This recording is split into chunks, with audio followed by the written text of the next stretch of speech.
Okay, so Rhykon wakes up in his dormitory in the Urdrish Academy. It's a big castle thing, and in the courtyard is a town.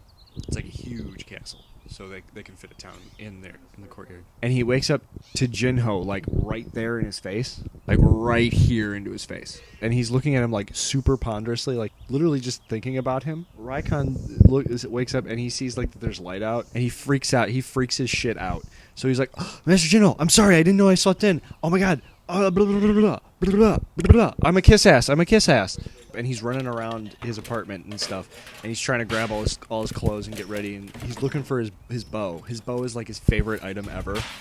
He made his bow when he was a kid, but it was like so well crafted and so well commended. It's his favorite item ever. Can't find his bow, and he's wondering. He's like, "Where's my bow? Where's my bow? I can't find my bow." Jinho says, "Oh, I hid your bow." Rhykon's like, "Well, what the hell?" But he's just like, "You don't need it for what we're doing today." He's like, "Well, what are we doing today?" He's like, "We're going on a walk." He's like, "Okay."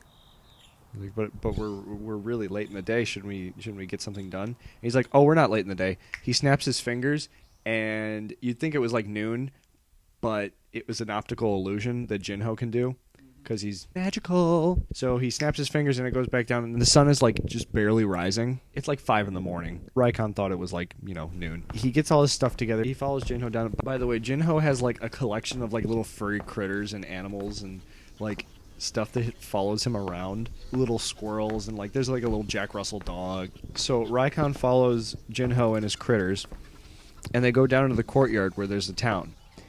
And they walk around for a little while, and Rhykon is really impressed with Jinho's ability. All these animals just follow him. He's very impressed with the ability of a charge master, but he still thinks about how he really wants to be in the military. The reason why there is a military is because piracy is a big problem in the Septum Skies. So he's following around, and he follows him to this tea shop, which is basically like a canvas tent and just some like chairs and some tables. And he goes in there, and there's this Barlon Murad. She's in charge of the whole tea place, and she's basically just talking jive.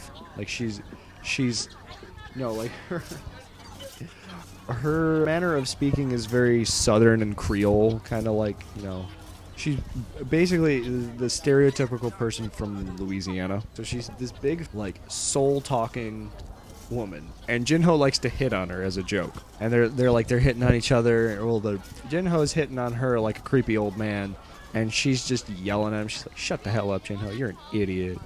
And she sees Rhykon, and she's like, "Oh, hello, sweetie." Rhykon doesn't know how to respond to this, so he's like, "Hello, ma'am, nice to meet you," because he's a robot. So anyway, Jinho orders 2 bearded dragons. The lady makes a face, like you shouldn't be giving him a bearded dragon, because it's basically, pot tea. Rhykon doesn't know what it is. They get the bearded dragons and they drink it. Jinho's kind of a dirty old hippie, so he's had quite a bit of time to adjust to recreational drugs in whatever form they are. But Rhykon's pretty square, so he's never touched it before. So Rhykon gets blazed out of his mind. As soon as Jinho realizes this, he's like, "Okay, come on, time for a walk." So he picks him up.